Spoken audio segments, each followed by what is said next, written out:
From the Heart, December 16. Decisive Action. Do business till I come.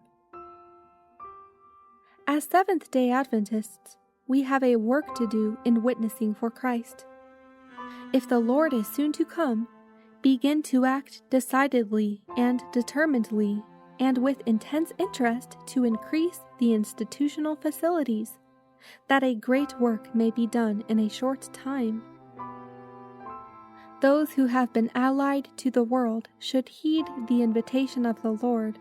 He says, "Come out from among them, and be ye separate, saith the Lord, and touch not the unclean thing."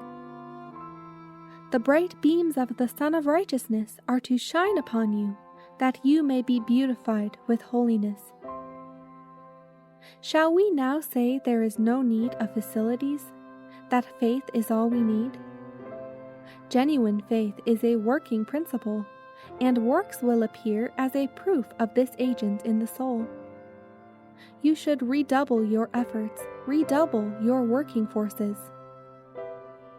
A great work must be done all through the world, and let none flatter themselves that because the end is near, there is no need of making special efforts to build up the various institutions as the cause shall demand.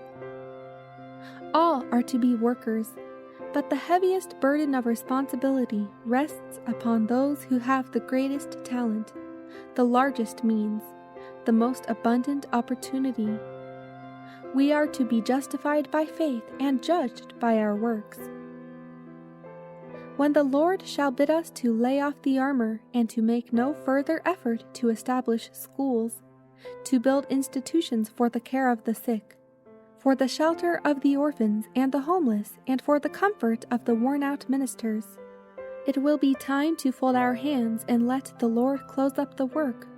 But now is our opportunity to show our zeal for God. Besides all this, God calls for home missionaries.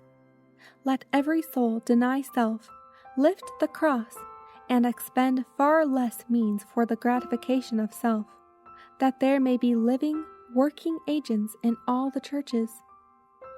A faith that comprehends less than this is one that denies the Christian character. The faith of the gospel is one whose power and grace are of divine authorship. Then let us make it manifest that Christ abides in us, by ceasing to expend money on dress and on needless things, when the cause of Christ is crippled for want of means, when debts are left unpaid on our meeting houses, and when the treasury is empty. By their fruits ye shall know them. Shall we not follow the example of him who for our sakes became poor, that we through his poverty might be made rich?